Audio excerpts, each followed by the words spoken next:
दोस्तों, जैसे कि मैंने पिछली वीडियो में कहा था कि बाइबल और कुरान में कहानियाँ कहाँ से आई और ये परमेश्वर के तरफ से है या नहीं, किसने लिखवाई ये ग्रंथ और कौन सा ग्रंथ पहले लिखा गया और कौन सा ग्रंथ सच है। और कुरान में सूरा 18 की कहानी में धुवल करगिन का मतलब है 2 सींग, और ये 2 सींग वाला इंसान कौन है, आइए जानने की कोशिश करते हैं। दोस्तों, एक और कहानी में अब्राहम आग से बचाया जाता है और ये आग निम्रोद ने लगाई थी अब्राहम को जलाने के लिए। ये कहानी कुरान में कई जगह मिलती है। इस कहानी से पता चलता है कि अब्राहम का पिता मूर्ति बनाता था और अब्राहम बेचा करता था और अब्राहम को ये पसंद नहीं था, इस कारण मूर्ति बिक जाने पर वो मजाक उड़ाया करता था। फिर अब्राहम अपने पिता को एक खुदा के बारे में बताता है और उसे कन्वर्ट करने की कोशिश करता है, पर उसका पिता उसे मना कर देता है। इस बारे में बातें फैलती है और निम्रोद तक पहुंच जाती है। निम्रोद उस समय वहां का राजा था। फिर निम्रोद सजा के रूप में अब्राहम को आग में डलवा देता है और अब्राहम आग से बचा लिया जाता है। कुरान में लिखी गई ये कहानी मित्रास रवा से आई है, जो कि अनएस्पायर्ड ज्यूस ह्यूमैनिटिकल एंथ्रोपोटेशियन है। बाइबल का ही ये 5वीं शताब्दी का है और बाइबल में ये 5वीं शताब्दी का कहानी है और इसमें ये कहा गया है, तेरा मूर्तियों का बनाने वाला था। तेरा नाम का एक व्यक्ति था जो मूर्ति को बनाता था, और एक बार जब वो कहीं गया हुआ था तो अब्राहम को बैठा कर जाता है दुकानदार की तरह अपनी जगह पर। एक आदमी आता है मूर्ति खरीदने के लिए और अब्राहम उससे पूछता है कि तुम कितने साल के हो। फिर वह आदमी कहता है कि 50 या 60 साल का हूँ। फिर अब्राहम कहता है कि हाय, उस इंसान पर जो 60 साल का होकर ऐसी एक चीज़ की इबादत करना चाहता है जो कुछ ही दिन पुरानी है। वो यानी तेरा उसे निम्रोद के पास ले जाता है। फिर निम्रोद ने अब्राहम से कहा, आओ हम आपकी इबादत करें। अगर तू मुझसे अच्छी इबादतकार है तो मैं भी आग का ही इबादतकार हूँ।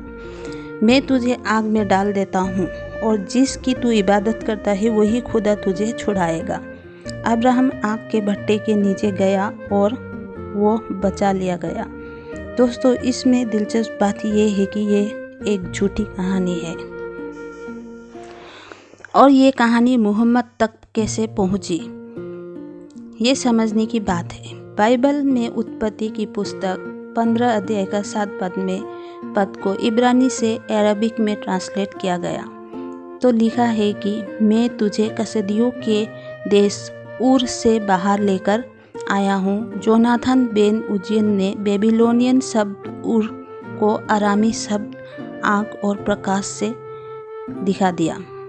बात यह है कि मोहम्मद एक कहानी बताता है और हम पीछे जाकर ये पता करते हैं कि यहाँ पर किसी तरह की धोखेबाजी हुआ है या ऐतिहासिक तौर पर यह बिल्कुल ठीक या सही नहीं है।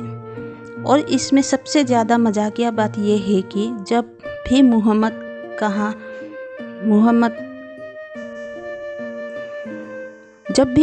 ने कहा है अब्राहम के बारे में बाइबल में विस्तार पूर्वक देखे तो उत्पत्ति 15 अध्याय में जब परमेश्वर ने अब्राहम को कसदियों के देश ऊर से निकाला, बेबीलोन भाषा में ऊर का मतलब होता है शहर या फिर नगर, कसदियों का, और पहली शताब्दी में ज्यूस जिसका नाम था जोनाथन बेन।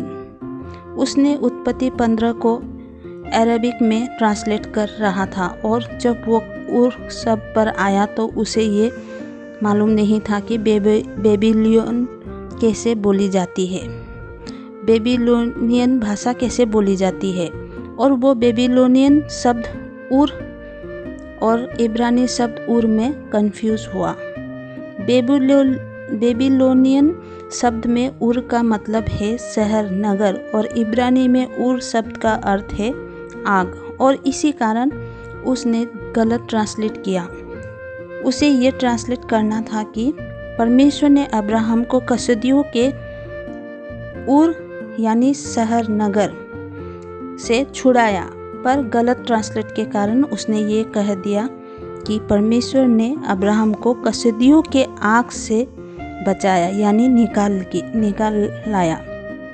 ये बताना ज़रूरी है क्योंकि यहूदी लेखक ने इस आइडिया को आगे बढ़ाया और अब्राहम आग से बचाया गया खुदा के द्वारा। ये कहानी उस समय बहुत ही ज़्यादा प्रचलित थी। अरबिया में मुहम्मद के समय कुरान के 21वें अध्याय में पढ़ने को मिलता है कि अब्राहम को आग से बचाया गया और मुहम्मद ने दावा किया कि ये कहानी उसे खुदा से मिली है। सच तो ये है कि ये कहानी गलत ट्रांसलेट के कारण मुहम्मद को मिला है और वो गलत ट्रांसलेट शब्द था उर। दोस्तों, अब हम क्या समझे कि खुदा ने मुहम्मद को गलत ट्रांसलेट करके मुहम्मद को बताया था, या मुहम्मद को अपने आसपास के लोगों से ये कहानियाँ मिली थी। और इसीलिए दोस्तों, ताज्जुब की बात बिल्कुल नहीं है कि जब हम पढ़ते हैं कुरान के 25 अध्याय के 5 पद में, क्योंकि मुहम्मद के समय लोग उस पर आरोप लगाते हैं कि उसने पुराने समय के कथा कहानियों को नकल करके लिखवाया है। और कुरान 27 पद का 17 से 44 में एक कहानी है सुलेमान और शेबा के बारे में। इस कहानी में पता चलता है कि सुलेमान ने चिड़िया को दुश्मनों पर पत्थर फेंकने का ट्रेनिंग दिया था। फिर सुलेमान का ट्रेनिंग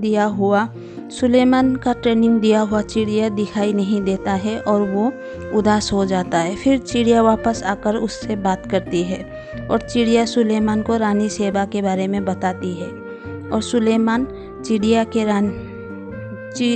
के द्वारा रानी शेबा को एक चिट्ठी भेजता है। और फिर एक छोटी लड़ाई के बाद रानी शेबा सुलेमान के महल में आती है और सुलेमान के दरबार में हाजिर होती है। वहाँ पर वो अपने कपड़े को ऊपर उठा देती है क्योंकि शेबा को लगता है कि फर्श पानी का बना है, पर वो शीशे का बना होता है। दोस्तों, ये ही कहानी हमें पहले का अनएक्सपायर्ड टेक्स्ट में पढ़ने को मिलता है, जैसे सेकेंड टारगम ऑफ एस्टर कहते हैं। जी हाँ दोस्तों, जिसे सेकेंड टारगम ऑफ एस्टर कहते हैं। इसमें इसी कहानी को इस प्रकार लिखा गया है कि एक दिन राजा सुलेमान ने ये ध्यान दिया कि पहाड़ी मुर्गा हुपी बर्ड वहाँ पर नहीं है, तो सुलेमान ने हुक्म दिया कि उस चिड़िया को हासिल किया जाए। फिर जब वो चिड़िया वापस आया तो उसने सुलेमान से कहा कि वो 3 महीने से बहुत ऊंचा और दूर तक उड़ रहा है, ये देखने के लिए कि कहीं ऐसा देश या स्थान तो नहीं कि जो राजा सुलेमान के अधीन में न हो। और पूर्व में उसने ऐसा एक ज़मीन देखा है जो सोने चांदी और पौधों से भरी है और उस जगह के राजधानी को कितौर कहा जाता है और वहाँ पर एक महिला राज करती है जिसका नाम है रानी शेबा। फिर वो चिड़िया राय देती है कि उसे रानी के पास उड़ जाना चाहिए और रानी को राजा सुलेमान के पास लाना चाहिए। राजा सुलेमान इस राय को मान लेता है और एक चिट्ठी चिड़िया के पंख में बांध देता है। फिर आगे सुलेमान को ये खबर मिलता है कि रानी शेबा आ गई है, तो